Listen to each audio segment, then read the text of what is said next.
Hey everybody, I'm here today to show you the method that I will be using to support my wooden retaining wall.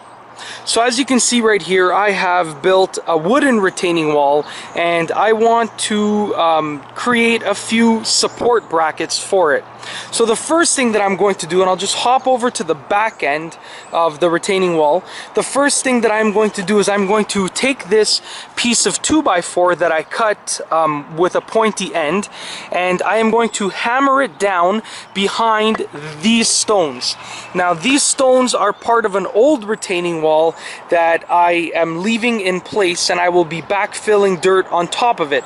So I'm just going to use these stones as some extra support, and I'm going to hammer this into the ground behind the stones.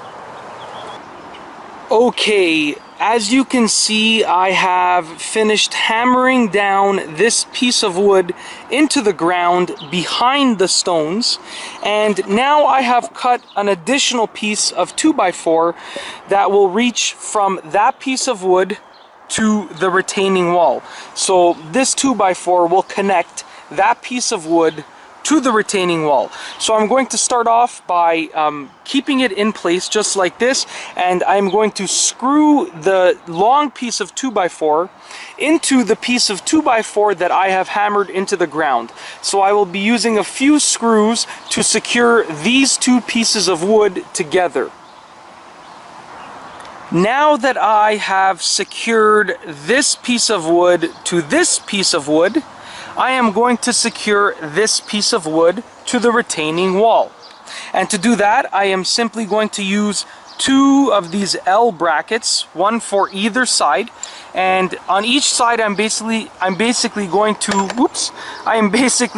attach, and I'm going to use very small screws to attach the L brackets like that, one on either side. And then everything will be secure. So I'm going to go ahead and do that right now.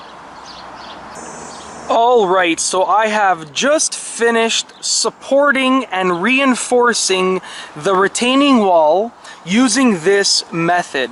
It's a fairly simple method. I am basically using this piece of wood as sort of a bracket, and then I'm connecting this piece of wood to the retaining wall with this piece of wood. And I just used a few screws and some L brackets to get it all done. And it definitely feels like it is much more supported and much more reinforced. When you actually get a grip of the retaining wall and you try and move it, it feels much stronger. So, I mean, this is my method because I have some stones over here that I can use.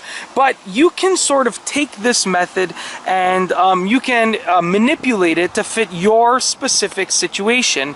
And if you have a retaining wall that needs some extra support or some reinforcement, then you can use this method and sort of manipulate it to fit your specific situation. And that's basically it. That is how I supported and reinforced my retaining wall.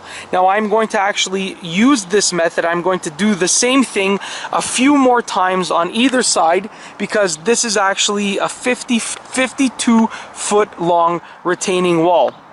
So I'm going to do this, I'm going to use this method a few more times so I can really reinforce and support the retaining wall. And that's all I have for you today. Thanks for watching.